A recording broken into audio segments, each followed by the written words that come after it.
Hello guys, samahan niyo ako, magluluto na naman tayo ngayon. Kahit medyo wala tayo sa mood, kailangan pa rin natin magluto. Bawang,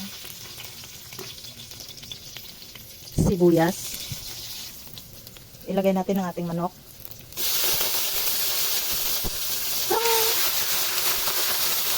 Tadaan! Tadaan! Lalagyan natin ng konting asin para manuot yung lasa sa manok. Bitchin. At ang ating paminta. Ding, ding, ding, ding, ding, ding, ding, ding, ding. Halukayan natin at lalagyan natin to ng tubig. 1 cup na mainit na tubig. Tatakpan muna natin yan para lumambot muna ang ating manok. Yan lang naman ang ating kailangan palambutin. Lagay na tayo ng tomato paste. Tada! Oyster sauce.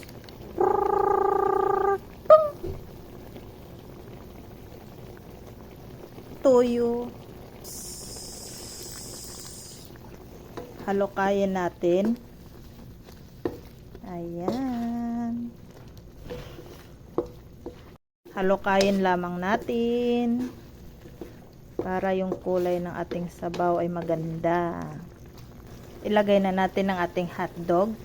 Ha ha, hotdog dug dug dug dug dug. Ha ha ha ha ha, hotdog dug dug dug. Ilagay na rin natin ang ating tokwa. At ilagay na natin ang ating itlog. Bilangin nyo.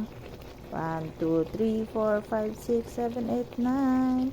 10 to kanina. Nawala yung isa. Mayroon tayong 10 itlog. So ngayon, alam nyo na. Hindi lang 2 ang itlog. 10 na. Pati ang hotdog, hindi lang 1. Marami na. Takpan lamang natin at baliktan natin pagkalipas ng 2 minuto.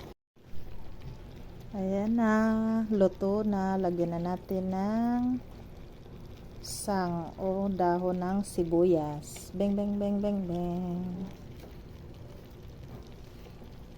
Beng, beng, beng, beng, beng. Ayan na.